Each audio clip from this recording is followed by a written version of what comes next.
So for the end of 2017, coming into 2018, I was going to do a blooper video. But it turned out most of the bloopers were just me adjusting the height of the camera because it either cut off the top of my head or showed that I was wearing pajama pants or something stupid like that. So didn't really seem like much of a video. So there you go. Sporting some new facial hair today. Actually, it's just less of the old facial hair. I'm getting closer to filming some other scenes where I need to not have a beard, so I figured I'd play with what was left of this beard before I had to shave it completely off. I like it. My wife doesn't. I prefer it when it's dyed all black. But this is a bit of a new look for me, so I thought I'd try it out. Anyway, today I want to talk to you about stock footage. There's a couple different kinds of stock footage. You've already seen, or if you haven't, go back and watch it. My video is about carrying a little camera with you and grabbing stock footage when you can, taking advantage of special events like parades and full moons and super moons and things like that to get stock footage for you to use in the future. When you're on vacation, getting footage of exotic places that you may not otherwise be able to get, things like that. You can also buy stock footage, and you can get some stock footage, I believe, for free now. And since it was paid for with tax dollars, NASA footage originally, you could use NASA footage pretty freely. And now NASA's got a whole website. If I can find the link, I'll put it below, full of HD footage that you can use.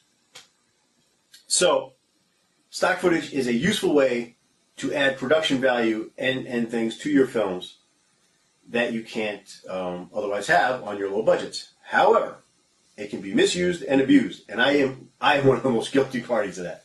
I will throw in stock. I have footage of a helicopter. There should be a helicopter in this movie. So right off the bat, I'm going to say I am guilty of abusing my stock footage privileges, and I will continue to be. I enjoy it. I find it fun using it.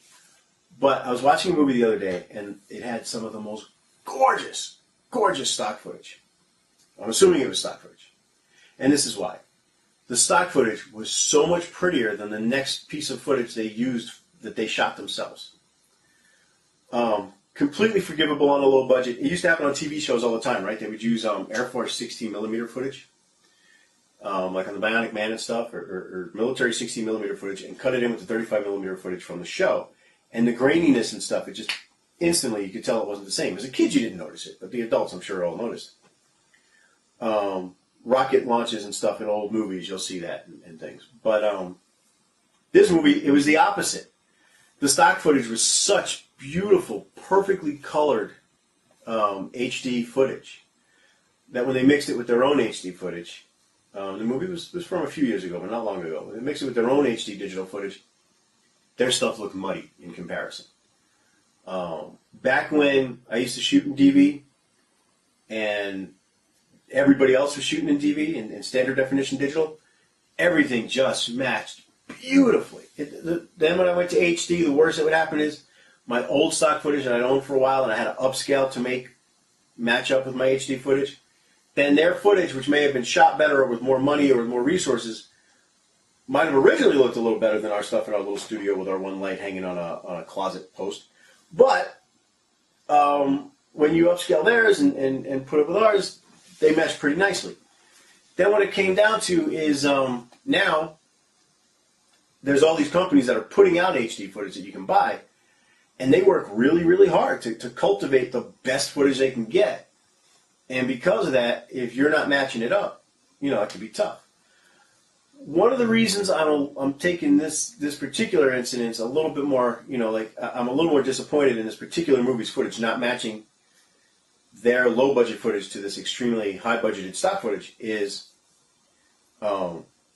there's a lot of scenes in the movie that were digitally enhanced. And their digital guy, their color corrector was amazing. So the digital footage, the color matches, the digitally created footage, the stuff they made in a computer, the CG, the colors and the exposure and everything else matches their handheld shot, in-camera footage perfectly. And yet, they couldn't either bring their stuff up to the stock footage they had bought or bring the stock footage's colors down, mute them just a little bit to match the footage they were cutting it into. That's something you want to look out for. If you've got a really high saturation stock footage and your other footage is low saturated because you shot it at night or you used a lot of filters, you're going to want to try and match those two better to each other. You're going to try, if you can't get the colors to match, at least get the amount of saturation to match if you can. If you're using older stock footage, you're going to find the opposite, that the film stuff is a little less, boom, in your face saturated. And so you might need to either boost that a little bit or drop your other footage down. And you can do it in gradients. Like it doesn't need to be that your whole movie then is just these muted tones. Although a lot of color correctors would prefer you do it that way. I can't stand these muddy, the idea of making a movie look muddy to give it mood, it's a very fine line between downplaying the saturation to give it that gritty kind of mood and sucking all the color out of your movie because you can. You're not committed to going black and white and high contrast, so now you've just got this kind of like these muddy backgrounds. And I honestly think the Harry Potter movies, their night shots are the biggest offenders in a big budget movie for that stuff. Everything's created in a computer in the background for these movies, the creatures, the background, the motion, all this stuff. And they mud it all up. Even on an HD TV, it just looks like, these dark, shadowy, but not shadowy and then high contrast where you can see the shadowy figure against a different toned sky. It's just all kind of flat looking to me. Maybe it's just because I need new glasses. I don't know. But, so, you don't have to degrade all of this gorgeous footage to the point where, the whole movie then has to look muddy. But if you've got this one interior shot where everything's kind of muddy, maybe bring down the tones on the cuts to the side of it just a little bit. Unless you're going from a different time of day or drastically different space. But if you want these things to exist in the same space, you need to try and color correct them better. And again, I perfectly admit I am completely guilty of this. I over-added filters when I first got them. Onyx Origins is one of the biggest complaints somebody has is that I used and it's only the version on Amazon that has that actually.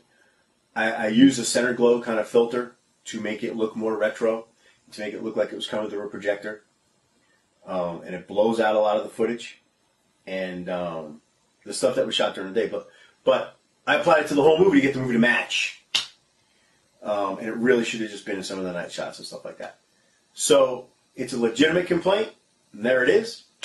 But because I've dealt with the complaints from it, I'm trying to save you the trouble. Right? So when you get stock footage, use it sparingly or revel in it, but be aware that you're setting yourself up to have footage is not matched when you do that. And if you revel in it, you'll add scale, but try to make sure it makes sense. Don't go all Ed Wood on it and just willy-nilly shoot footage around. Or do. It's your movie, But again, anything I set down as a rule, right, like the always is, are really just suggestions of always consider. Take into consideration, is this something I should be doing? Or not, is this something I want to be doing? It's going to have this effect on the audience. They're going to find this piece of stock footage doesn't necessarily match that piece of stock footage, and members of the audience who are aware of it are going to be jarred by it. Do I care? No. Or yes, and if you do, then fix it. If you don't, run with it, baby. Have a good time. All right, so that's, we'll call this stock footage 1 because I'm sure I'll have more to say after I watch this and realize I left too much stuff out. All right, guys, we'll talk to you soon. Bye-bye.